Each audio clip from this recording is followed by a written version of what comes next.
Friends and enemies, welcome back to the Canadian Bitcoiners podcast. This is number 177. My name is Joey. That's Len in the basement, like usual. Len, I told you before the show, our friend Tom Karadza gifted me this Real Bedford shirt and the Bitcoin magazine that's behind me here. It's a little blurry thanks to my camera focus. But number one, what do you make of those things? And number two, how are you doing?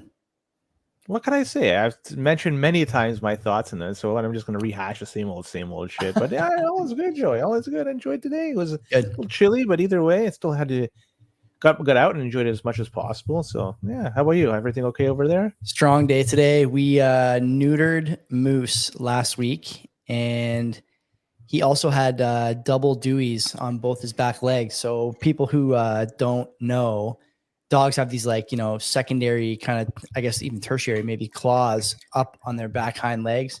And sometimes they're just not connected that well. His were not connected well at all. They're flopping around all over the place on windy days. And so he had two of them on each of his back legs. And so the doctor recommended a long time ago that when we neuter him, we get those cut off as well.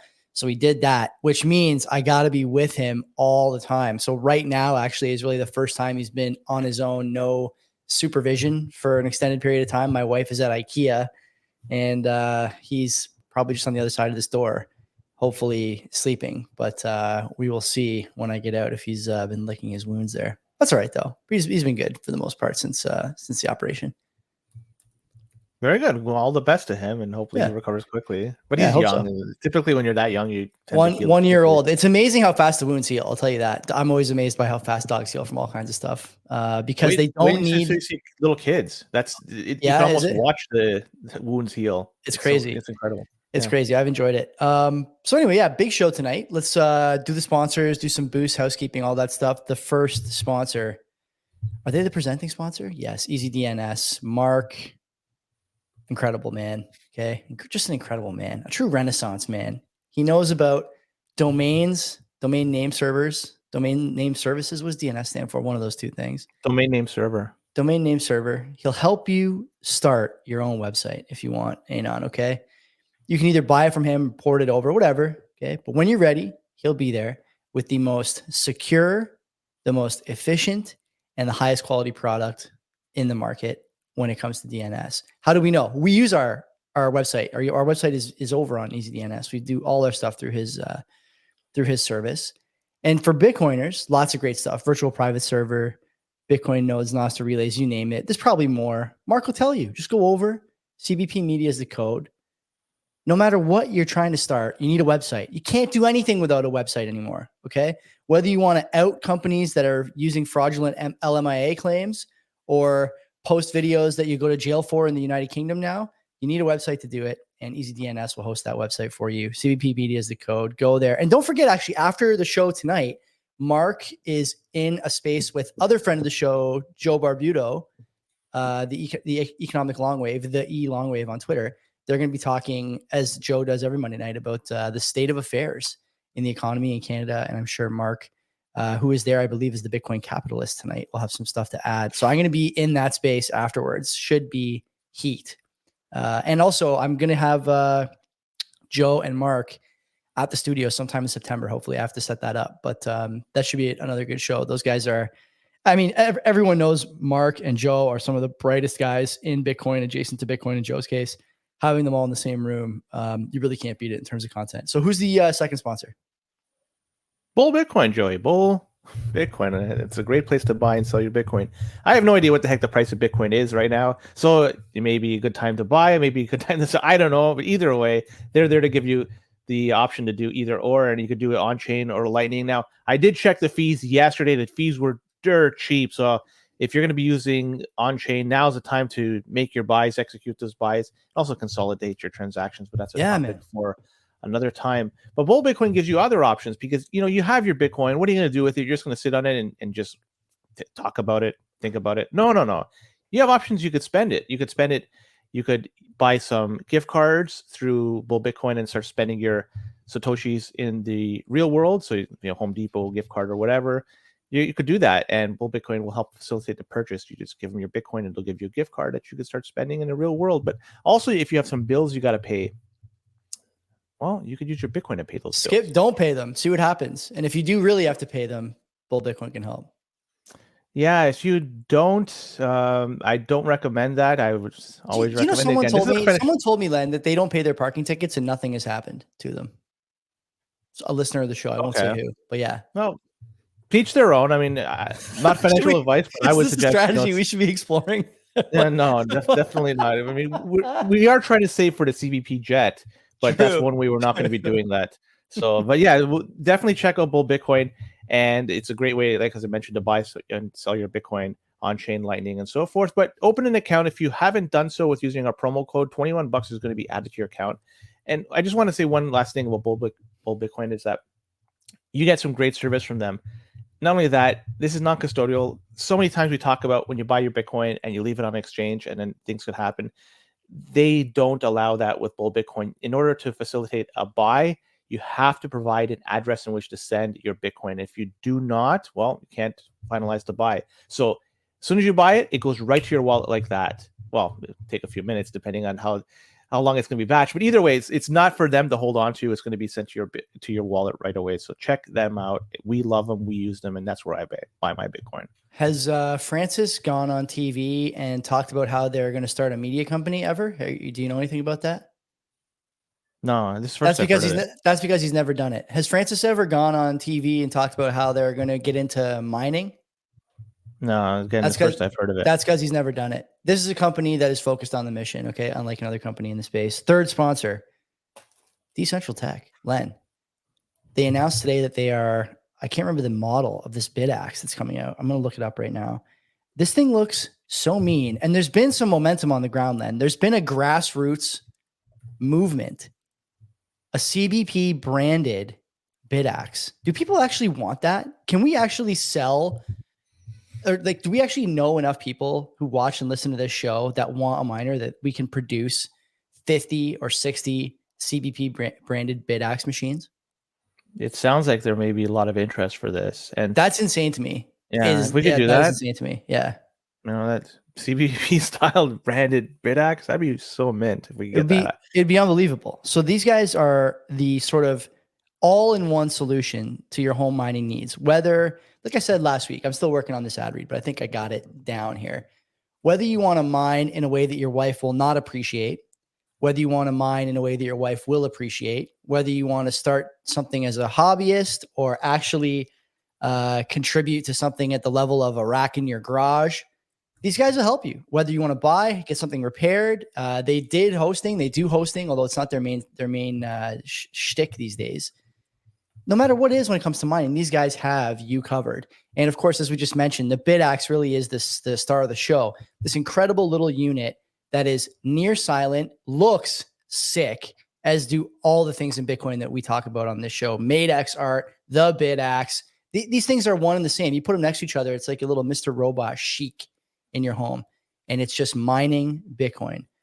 Put whatever firmware you want on it, point it to whatever pool you want, help secure the network, and do it from there's a new Bitcoin, the BitAxe Gamma came out just today. That's the one. That's the one. Yep. And it's 200 Canadian. Yeah. And it gives you 1.2 terahash per second, 15 joules crazy per terahash. From a single chip. And they're taking pre-orders for that right now. Check that out. And so that's the most efficient offering they have of the BitAxe. Hell yeah. And it's using the S21 chips. That is the one that's going to be CBP branded, I understand, if there is interest. So yeah, we are the most efficient. We are the most efficient and effective podcast in the nation. Housekeeping. And then we'll go to the boost. Last week I did the Caradzas show, Your Life, Your Terms. Tom and I spoke for a little under 2 hours. I got to be honest, there was about a half-hour stretch during that show where I thought my heart was going to come out of my mouth. It was beating so fast because I downed a Monster energy drink on the way there and a coffee when I got to the place. And then we just started talking. And I suspect you will hear it in the content. So look forward to that when it comes out. We were just talking before the show. Mr. R. Gnome is going to join us tomorrow. We're either going to do the show a little later than usual, or I'm going to do it solo at 7, depending on what happens with football. Turns out in these beer leagues, if you don't field the team, you have to pay a fine, and I don't really want to pay a fine. So we will figure something out. Mr. Arnome could Just don't pay the fine. We talked about it at the beginning of the show. Parking tickets and football fines. Yeah, no, pay nothing. that. Pay nothing. Absolutely. So yeah, we have that on deck for this week. What else do we have coming up? Do you want to talk about the calendar? We haven't really talked about the calendar in a while. What else we got on the agenda here in the next little while? To be honest, I'm not sure. I'll tell you right now. I know we have Jonathan from Decentral Technologies coming in beginning of September. Yeah, he's coming on the 4th. Trying to fill in some other slots at the beginning of September. The 27th of August looks maybe empty. I don't know. And then September 10th, the week after Jonathan, Mike Campbell coming back for his once or twice yearly CBP appearance, which I'm sure will be followed up by an appearance by me on Money Talks at some point in the fall. So looking forward to that. I think that's it. Do you want to do boosts and then hit the ground running here? Yeah. So Zordon 313 sats. Zordon. Nice. Zordon. Great callback. Do you know what that's from? No. It sounds like it's from a 70s science fiction movie. 90s. You're 90s. You're close, though. I'm pretty sure someone in the chat can tell me if I'm wrong. That is the guy from Power Rangers, is it not? I didn't watch it. So my sister watched it, but she was, she's much younger than I am. Okay, so one more thing here before we do this boost from Zordon. Sorry. Boom Dust. The CBP fantasy draft is what we will be doing the week of the 27th. That's what we'll be doing. I will be streaming that. That's going to be sponsored content. The sponsors don't know that, but they know it now. Sponsored content. The CBP fantasy draft. There you go.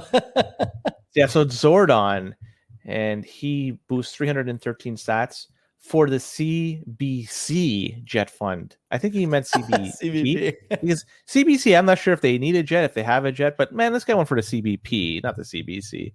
They're buying jets every year, are they not? I don't know. They're cutting staff over there, so I'm not sure what's the heck's going on.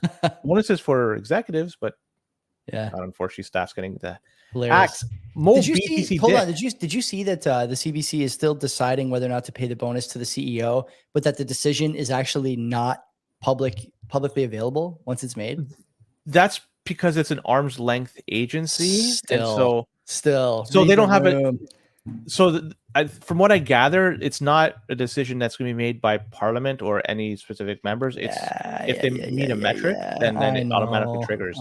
So this is just a reality. If you don't like it, then that has to be changed. But it is what it is. Mm-hmm. Mo BTC's Dick 500 sats. He says, "Cheers to 60K again." And looking at my block clock, unfortunately, we're back to 59. So 50 is 59 again. Jeez. 59 130. So.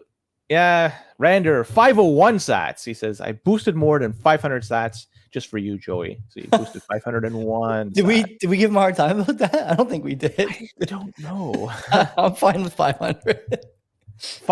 So Boss Strategies 1000 sats. Is it just me, or has this been the worst year? Ever since COVID, anecdotally, all I see is struggle and prosperity. I don't feel like expanding on that. Can these sats go to some sort of addiction/treatment facility? We all struggle. Sure. Yeah, we can do that. We're trying to figure out a way to give to Wayside more. I want to add that it's actually not been since COVID. I think it was basically since Harambe died, right? That's what everybody says. Ever since the gorilla incident at the Cincinnati Zoo, things have just not been the same. I don't know. You get pinned on so many other things. Yeah. I guess it's when OJ finally kicked the bucket. That was for me. OJ. He was trying to look for the killer, and then unfortunately now it's going to go cold. His case, or the cold case. Yeah, exactly. Yeah. So North Star Weld Service, 1,111 sats. This boost is for your jet fund, not to donate to an NGO scammer that claims to do surgery on children in Bangladesh. So, CBP jet fund is growing. This is good. I can't believe that. People want us to get the jet. Anyway, can't be that hard. There's a place here in town called the Hamilton Air Force Association, the Haffa Club, as the locals call it. I guess I'm a local, so I'll call it that too. They have an old tin can sort of war era, got to be like a small engine aircraft out front. I bet you that thing, I don't know, you could probably get one on Facebook Marketplace or something similar. I bet you for less than 10 grand. Maybe if was in next year, year end, it would be gone. You have to put bollards up. That thing wouldn't last for sure. So it would just be on some flatbed. The Sent over to the Nigeria. police would tell you they can't find it, even though it's the only aircraft in the car lot at the train yard. We're still investigating if it is indeed So you're yours. just having a hard time pinning it down.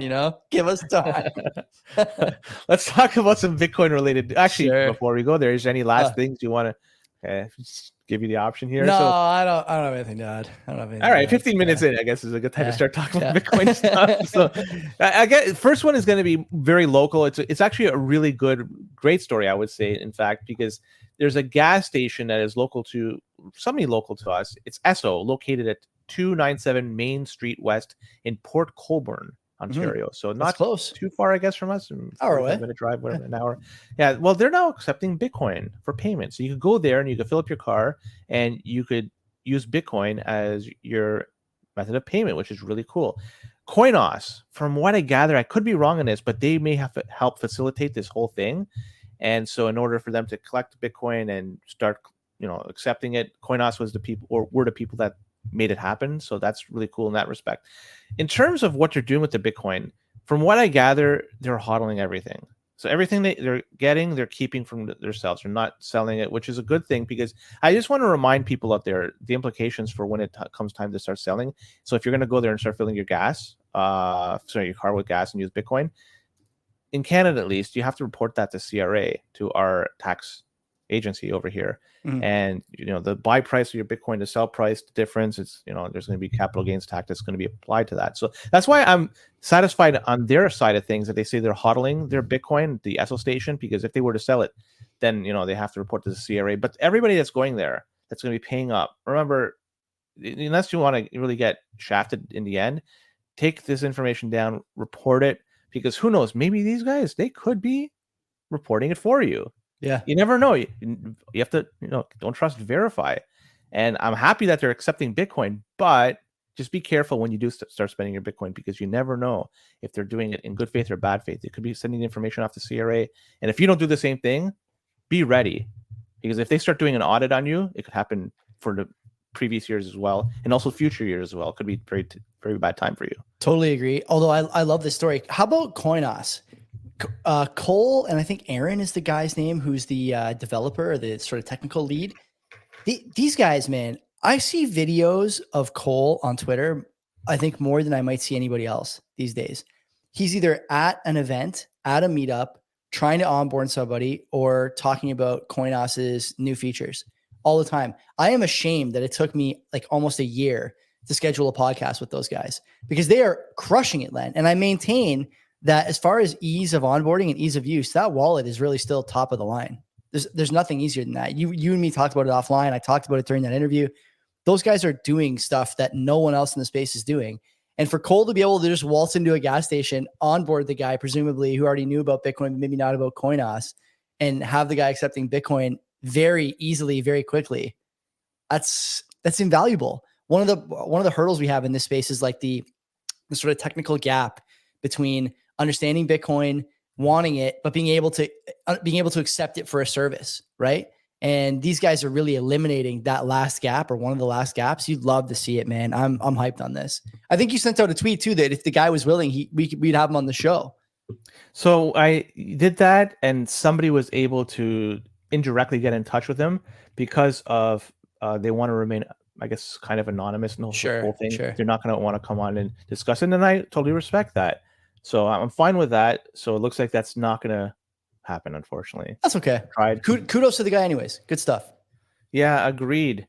Core Scientific, let's do just a brief discussion on them. This is the very large publicly traded Bitcoin miner. They filed for Chapter 11 back in 2022 because of a lot of debt they took on in 2021 when debt was cheap, and they were trying to expand aggressively during a time when the Bitcoin price was very high, and they thought, this is a good time to expand. Well, we know what happened with them. Now they claim that their balance sheet is much better. They say, quote unquote, strengthened balance sheet is what they have right now. This is after the Chapter 11 and starting up again. But from what I look here, if you don't look at history and learn from it, you're doomed to repeat it. And this might be one situation that could be applicable, because this week Core Scientific has went out and raised $400 million of debt. This is from convertible notes that matures in 2029.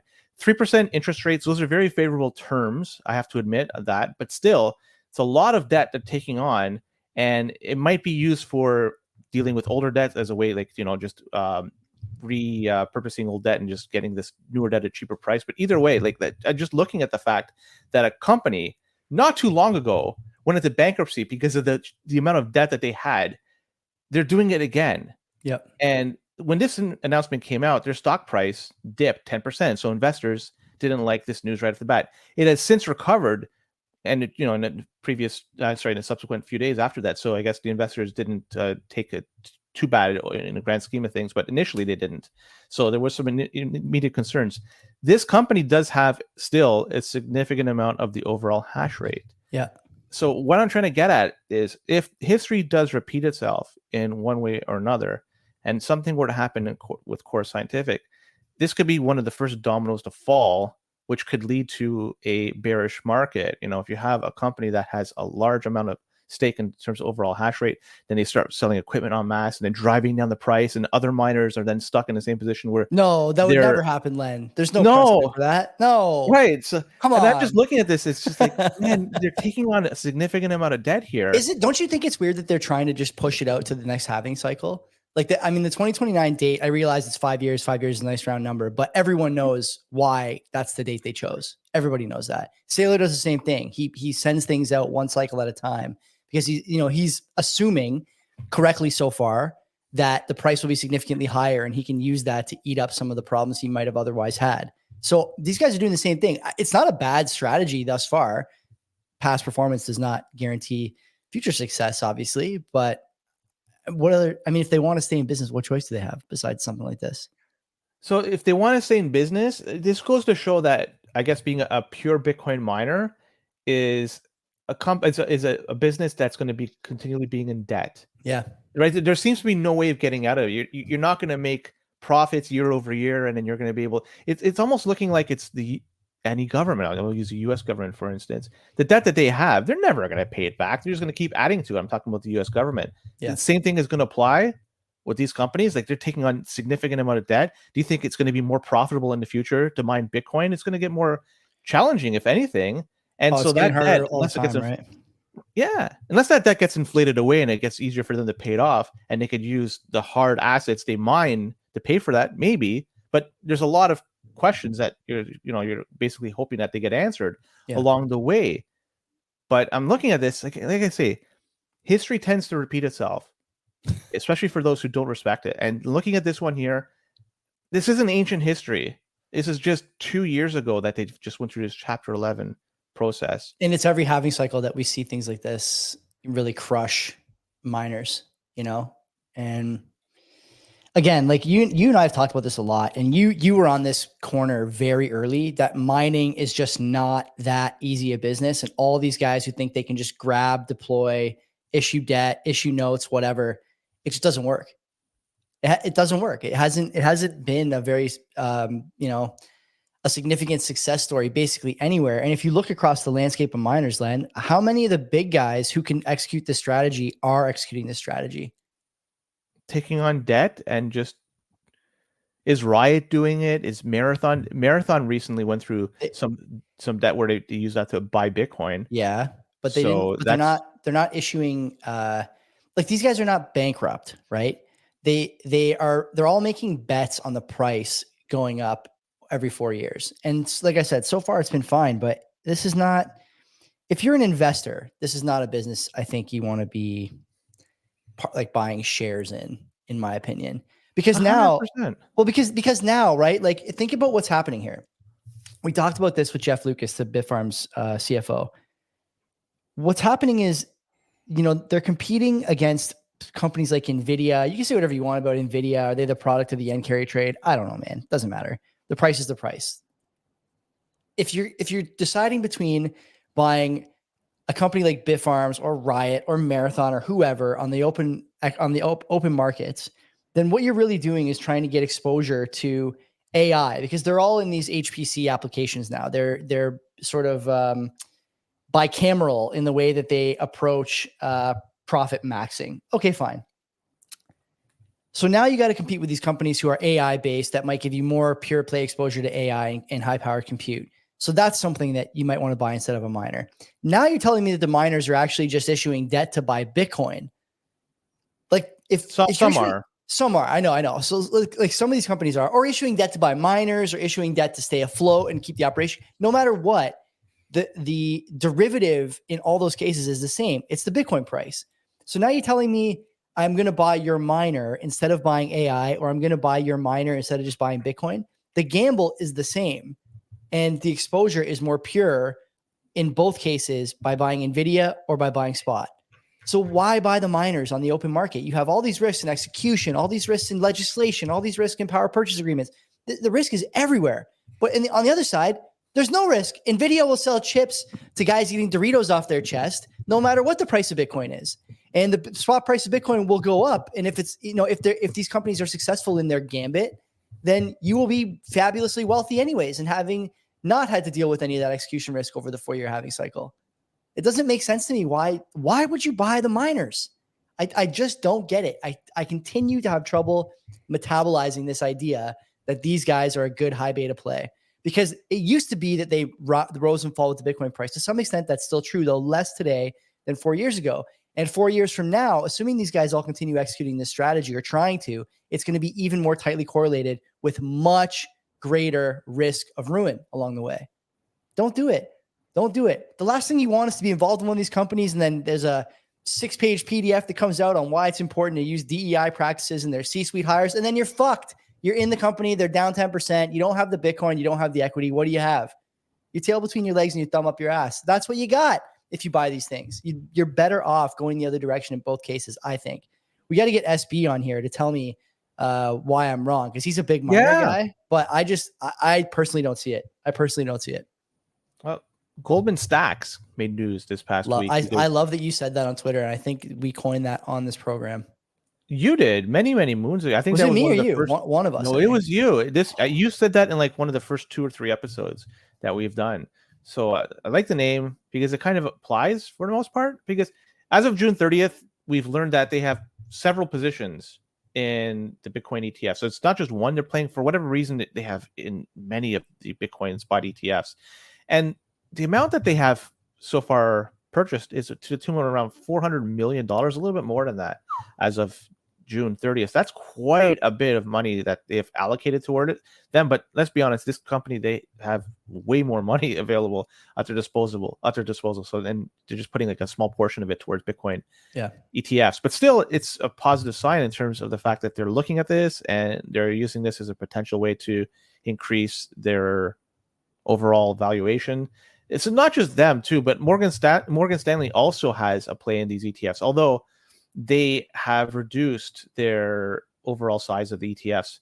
They initially had around $270 million in that. Now it's around $190 million. So still they have a decent amount, like 190 is more than a decent. It's just, I wish I even had a portion of that at my disposal. Either way, they are reducing their allocation towards the Bitcoin ETF slightly, but they still have a heck of a lot. But there's others too. I'm not sure if you saw this one. It's London-based Capula Investment Management. You heard about this company? Crapola Investment Management. What was the name of the Capula? I think that's how you pronounce the name. Apparently it's a very large European investment firm, and they disclosed that they hold over $460 million in the spot Bitcoin ETFs themselves, and that's there's tons out there. So as of right now, all those ETFs, from the last information I have, in total is around $53 billion that has been flowed into these ETFs as of mid-August. So things may have changed since then.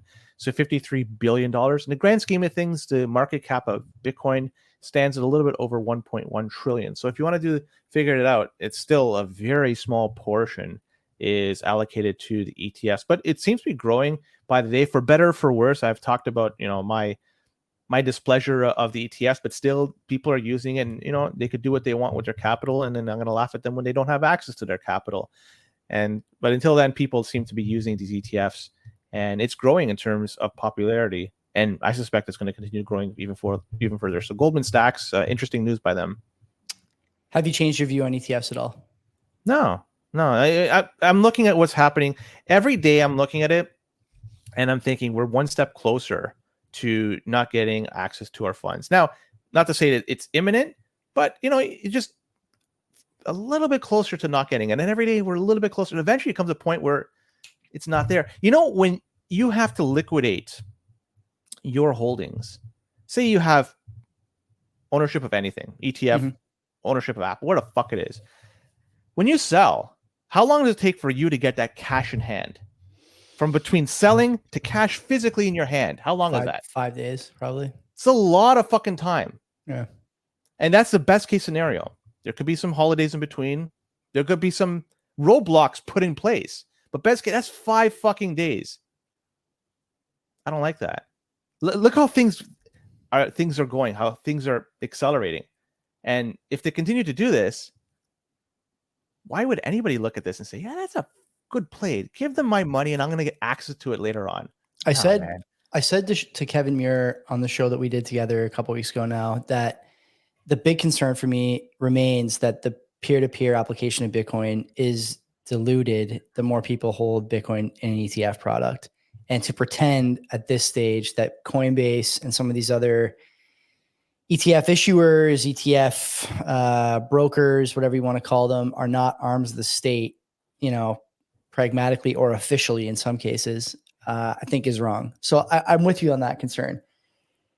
The rugging thing, I don't, it's hard for me to imagine that happens, only because it would be, you'd be in like a wartime stance to have the government bail in basically using the Bitcoin ETFs. And that's at some level what they would be doing. They could say maybe they're confiscating or giving fair value to the people who hold the Bitcoin in cash. I mean, it's possible, but it would really be, there would be other things along the way, I think, that would be more telling and potentially more harmful, let's say, to the trust landscape in the United States. I heard Pierre Rochard on Said Youngelman's podcast the other day. Tell me what you think about this, Len. People who are worried about the Bitcoin, if you're buying the ETF and you're a little worried about the ETF being rugged by the government or Coinbase being rugged by the government, right? Like your coins on exchanges, isn't it better to just have the government hold your Bitcoin? Because if you're worried about, if you have your Bitcoin on Coinbase, then you could be rugged by Coinbase or by the government. But if you just eliminate Coinbase from the equation and just let the government hold your keys, then only the government can rug you anyways. It's almost better to just let the government hold your coins than to actually have your coins on exchange. I had not considered that, but I laughed out loud at that. I thought that is just so fucking funny because it's spot on. It's so spot on. The exchanges just have no role. They are only another risk for people. And it's amazing that everyone hasn't figured that out. It's sort of separate from the ETFs, but in the same vein. I had a great laugh at that the other day. That is interesting, but it's still just replacing who you're trusting. It's trusting. No, it's for sure. It's still bad. Yeah, it's still bad. Right. But it did make me laugh. Safer for the government, safer for Jerome Powell to just hold your keys in his pocket at the Grateful Dead concert than it is to leave your coins on Coinbase. Given everything that they've done, how much faith do you have in them actually doing it properly? You getting access to it whenever you want to get access to it. Never. There's no evidence. You're never getting it back. You have none. So I think that's probably, if you have to guess, if you have to pick your poison, it's probably the worst of the two. But either one, and I've talked about it at length, and people may disagree with my stance, and that's fine. I mean, I'm looking at this as a glass half full scenario, and others may not. They may see this as 3/4 full, and things are not going to be as dire as what they are. But you know what? The one beautiful thing about Bitcoin is that it gives you the opportunity to hold your keys, and beyond that, to verify your transactions. And you could do so with very little hardware in terms of the scope of specs and so forth. So why go away from that? I mean, for tax advantages, okay. I mean, but you're still going to be living within that fiat world, especially if your time horizon is 10 years or longer that you and I have, right? Like, do you really care about the taxes that much? Like, it's not worth the risk. Yeah, I agree. It's not worth the risk. What I like about Bitcoin is the fact that there's only 21 million, and there's a set amount, and there's so many. It just doesn't exist with the US dollar or insert your fiat currency here. It's just that's just the reality of it. And why would I want to operate or even recommend anybody operate within that? I mean, learn what is available to you. It doesn't take that much time and effort to figure it out. And when you do, there will be an aha moment. It's like, wow. So like, I mean, I was talking to my mechanic just this past week, and we were just going on this tangent about this and that. Eventually we got to the point of talking about Bitcoin, and I explained to him what is Bitcoin, and he's just like, it clued in to him, like, wow, nobody explained it the way you have. Because when you understand the fundamentals of what it is all about, then you understand why people want to buy it, and then Totally. what are the characteristics of it, and then taking away from that, then just removing those characteristics and plugging in these fiat measures, and fuck that, man. I get it. I understand why. Yeah, some good comments in the chat from Boom Dust. If you can order Uber Eats, you can hold your own keys. And from Narwhal, from Narwhal Tacos, if you can file your own taxes, self-custody is a cakewalk. That's actually true. Filing your own taxes is such a pain in the ass. If you can do that, then you can definitely hold your own keys. It's not that hard. How many people it's funny. I hear people all the time talking about, especially, this is the thing that drives me the most nuts about the older crowd. People who had no choice but to write their passwords down in a notebook 30 years ago, when computers first started to proliferate, because there was no password saving, no nothing, are telling me now that they are afraid to write down their 12 words for the Bitcoin wallet. This is it's almost unbelievable to me. Like, it's so easy. You've actually done it before, and you can just do it again now. It's like, it's not that difficult. It's just simply not that difficult.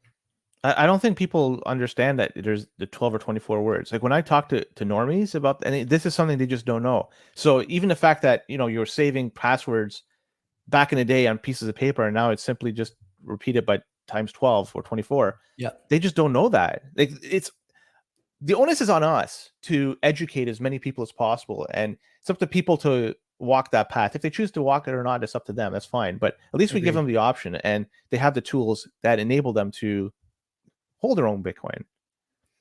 And if they do it, like I said, all the more power to them. If not, have fun staying poor. When you walk on the sand with Len, there's only one set of footprints. And we are going right to El Salvador, or wherever else is going to have some nice golf course and tennis court. Anyway, MSTR, kind of MSTR story. Yeah. You must have heard this one. MSTX. Yeah. Have you heard about this? The double levered bull or whatever.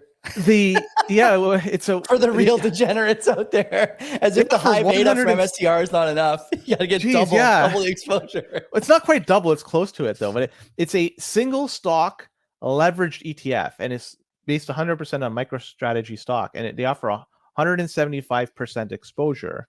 So this is obviously for the people that are long MSTR, because if you're bearish in it, this thing, you're just going to get absolutely wrecked if you think that's your thesis that it's going to go down. This was debuted MSTX August 15th. So it's rather new, just late last week. So if you want to take advantage of buying into some derivative of MSTR, which is a derivative of the price of Bitcoin, so you just keep going down. All the more power to you, man. It's a Russian doll derivatives. You got to be a true degen. This is gambling to the nth degree. I'm sure a lot of let's do it. You want to put the whole CBP I have some MSTR stock. I should just sell. Like, if I sell, I guess I would sell 10 shares now, because they just 10 to 1. Should I sell 10 shares of MSTR and put it all in MSTX? That would be so legit. You would just just fly. Well, if you're in MSTR anyway, wouldn't the rational thing be to take some of that off the table and put it into this and just see how it goes? This gets rebalanced, I think, on the daily. So if you're going to be, from what I understand, I could be wrong in this, if you're doing this to hold for a very long period of time, it's not the right thing to do. If you think there's going to be a short period run up, a few days, maybe a week or two, then this is the thing to do. But if it starts going choppy for some time, I think you just lose out in the end. And you're going to lose it either way. Let's be perfectly honest. You're fucking gambling here. I got to see. You want to put the jet fund? Dog days of summer. Yeah. If we just, it's like, Len, it's like going to the casino and just throwing $50 on red at the beginning of the night. So you got an extra $50 to party. I used to do that going to Dragonfly when I was in my 20s all the time. You go to the casino and put $40 on red as soon as you walk in. If you lose the $40, you lose it. But what's Dragonfly? Dragonfly is a casino / club in Niagara Falls. Really dating myself. I don't even know if it's still open, honestly, but I had some. That's legit, because I thought the only one they had was Casino Niagara and It's Fallsview. attached. It's attached to a hotel. It's at Fallsview. It's attached to the hotel and casino in Fallsview, and it's like this club. It's a nightclub, and yeah, I don't need to rehash those days, but I'll tell you, it was great. I enjoyed every time I went there. It was an excellent choice every single time. And in case this isn't legit, Joey allegedly went there. We're not 100% sure. It's all just maybe a figment of his imagination. There was no cell phone cameras back then. It was like Motorola Razr days. So, did you hear about this South Korea pension fund, the National Pension Service? What are they up to? They bought $34 million of shares of MSTR. So this is touted as the third largest pension fund in the world. So if you do a Google search on largest pension fund, this is either number 3 or number 4. So this is the National Pension Service, and it's the South Korea Pension Fund. And so yeah, they bought this MSTR before the stock split. Not that it really means anything in the end, but that's the time frame in which they bought it. So yeah, $34 million, and that's not it, Joey. You're gonna like this one too, because they also own around $45 million of Coinbase. Nice. And they have that. So yeah, they're hopefully pumping your bags. They're high beta. They're just high beta moves, right? For people who can't buy spot Bitcoin. I don't know. I don't really have too much to add to a story like this at this point, because you're seeing it more and more and more. You saw some more pension funds in America disclosing positions. State of Wisconsin being one of them, and North Carolina. Do you think these are? I mean, not that I don't want to keep talking about them on the show. They're noteworthy, and they're definitely signposts that things are going the right direction for the Bitcoin crowd. But do you expect that these stories will continue to be noteworthy for another year? At this point, you're going to get another cycle of these releases, and by that time, you'll have 15 states maybe. With Bitcoin or Bitcoin exposure somehow, either through Coinbase stock, MSTR stock, or the ETFs in the United States. I expect you're going to see it from pension funds here pretty soon, like the teacher's pension, probably OMERS, probably. It's only a matter of time, right? And like I said before, the thing that's important here is not that they're buying it. That's great.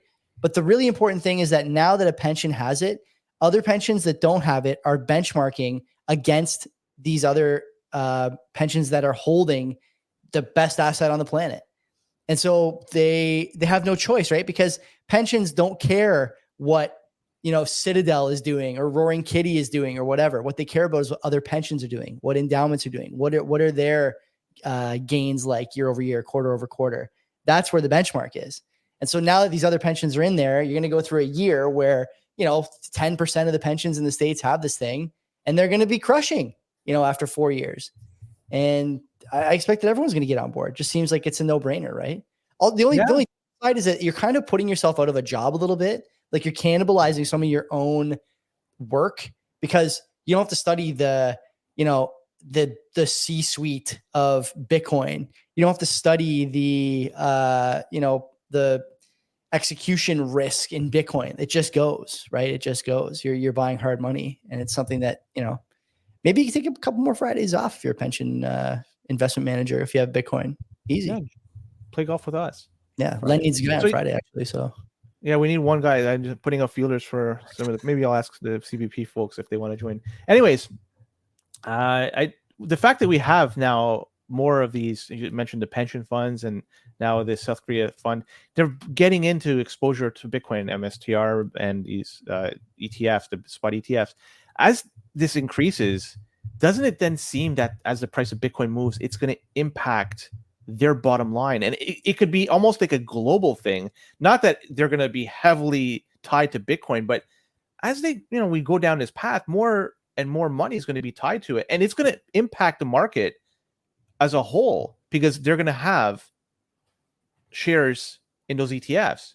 And maybe if the price of Bitcoin goes up substantially, it might move the market as a whole. Do you know what the problem is, though? Rebalancing. Like the pensions have to rebalance, right? So if it becomes too successful, they kind of, kick their own legs out from underneath them a little bit, right? Because if they have to rebalance, they'll sell the sort of best performing stuff in their portfolio. Other thing I'm concerned about in Canada and Europe, Canada and the European countries more than in the States, is that the pensions are going to be forced to buy 25% domestic stocks. And that's a problem, right? And IBIT is not domestic. I know we have some ETF offerings here, but they're not going to qualify for that. Capital controls, Joey. Yeah, I know. They're coming. Are. They're coming. I think they're coming for sure. Yeah. Right. Yeah. I mean, we'll talk about some things in the same vein and going on in the notable stories. But yeah, you're clearly heading that direction, big time. Yeah, and you see this shit is happening right before our very eyes. You can't keep your blinders on forever. Eventually, you just have to take them off and say, "Holy fuck! Why are we doing this? Like, let's get something that prevents us from getting rugged moving forward." Oh, what is that? Spot Bitcoin. I mean, sorry, actual like Bitcoin itself, but at cold storage. Away you go. Yeah. But anyways, Mark Cuban, your buddy. He's your buddy. He's your colleague. Oh, he's all our buddies, right? Like he's out there painting all Bitcoiners with the same brush. I hate that guy so goddamn much. He's so stupid. The things he says. He's on Kamala's crypto town hall or whatever. Yeah. Oh my god. Oh yeah. My god. You saw that he was calling the Bitcoin maxis elites. What an idiot. And we're all out here hoping that I'm an elite. Are you an elite? I'm in my fucking basement. Like, here we go. I'm not an elite anything. I got these chairs on sale at Wayfair. Like I can tell you, he may think I'm elite, right? Like I may be a Bitcoin maxi. My car, and you know what? Let's just take this. My car probably has more kilometers than the total kilometers of all the cars in his fleet. My car's 22 fucking years. Does this make me a fucking elitist? But my car is like this. You're a one car maxi. Yeah. Monogamy. What about jet ownership? We talked about jets trying to buy with the CBP, right? We're struggling to get there. We want to get to that magical point of owning a jet. But that's elite, right? Owning a jet? Wouldn't you say, Joey? Yeah. He owns 2 fucking jets. Nice. What about climate change? Is he a climate crusader? No. You know, Joey, I haven't been on a plane this decade. You know that? And last decade, I've only went on 1 trip abroad. This decade, since 2020?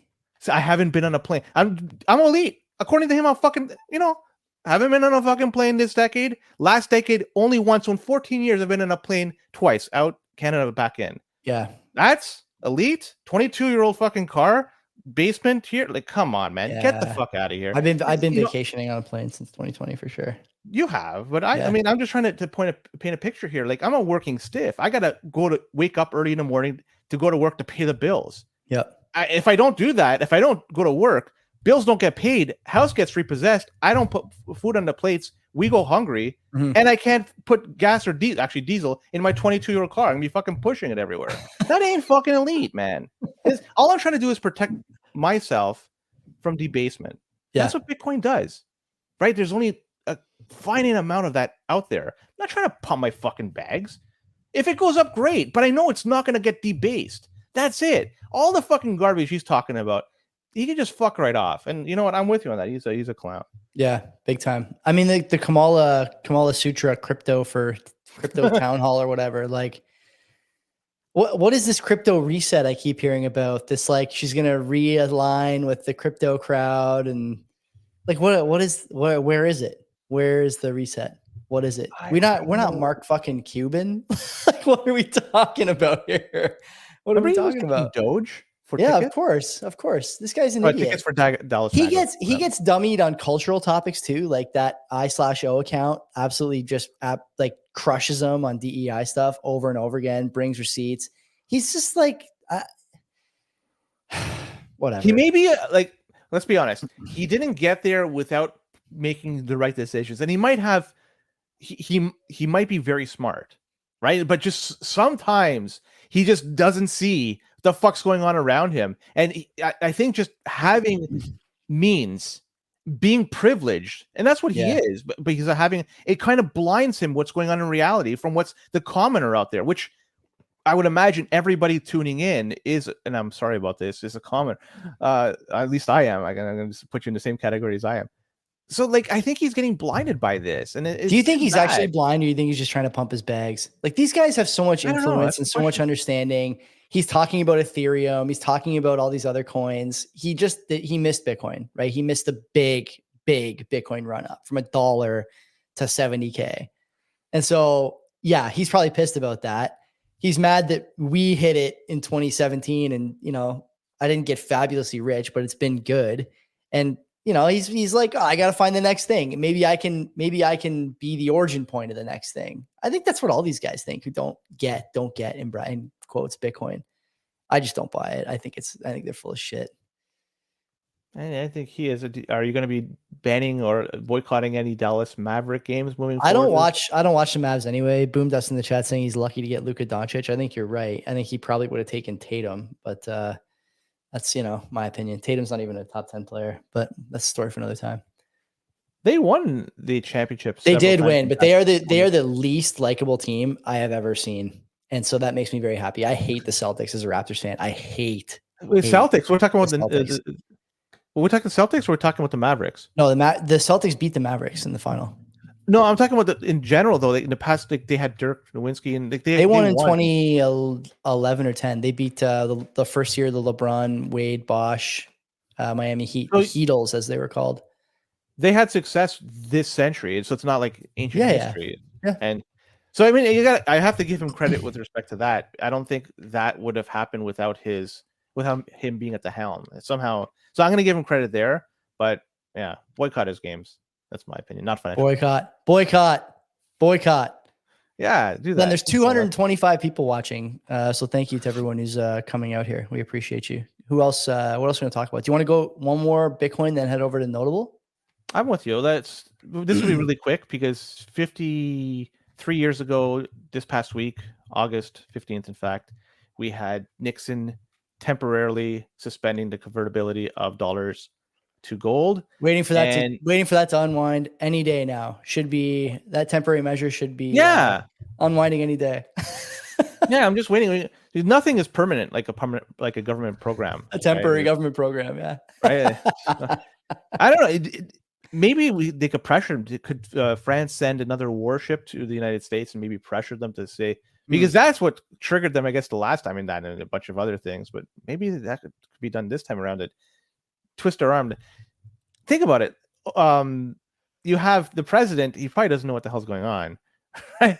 He could probably sign some order and just reverse this temporary decisions. Oh, we'll just convert it back. It's so jokes. I saw a clip today of Biden getting on a plane. His wife, who was by his side, 24/7 and encouraging him and patting him on the head like he's a fucking poodle. They're getting on the plane today, and she just doesn't even look at the guy, doesn't talk to him. She's walking behind him. Like, it's just so transparent. Like, she knows he's not there either. It's just, God, what a sad way to go out. It is sad. If you want to talk about on a human element, Biden, he was a senator for decades. Long time. Yeah. Then he finally became vice president. And so becoming a senator is an achievement. Vice president, even more of an achievement, right? So he was able to carve out a history, like himself in history, just based on what he's done. And you have to imagine through all his times, the years he put in office, he had aspirations to become president one day. He finally became president, and just because it looks like he's just not there, and it's sad. Like, on a human element, like an individual that wanted to become this finally got there, and then just unfortunately he's losing it, and he's going to be losing the presidency as well. That's why I look at that. Yeah, it's unfortunate, man. You're 100% right, but whatever. It's the world turns, as they say. We're in election season now. We're about to ramp up. DNC started today or starts tomorrow. I saw some videos earlier of some very cheerful people outside the convention center there. Yes. We'll lead off with some Chicago stories, but that's the end of the Bitcoin related stuff. Right? Because that's happening in Chicago, right? Yeah, I know. I know. Unbelievable. Like, of all the fucking cities they could pick, they go to Where else are they going to go? They go I don't know. Literally anywhere else would have been better than that. Where? New York? I mean, you got to go to a stronghold, right? But New York's having their own difficulties too, right? I mean, it's not Chicago. It's not Chicago. Like, come on. But there's no shining light. It's like, wow, this fucking place is great. God. Seattle, maybe. I don't know. But he was talking with Seattle pretty good. Shit. Okay. Thank you for tuning in. Bitcoin stories are done. Notable stories up next. If you're on video, if you're on Spaces, stay here. We're not going anywhere. And if you're listening on the podcast, the rest will come out tomorrow. Until then, take care of yourself. Don't be cock.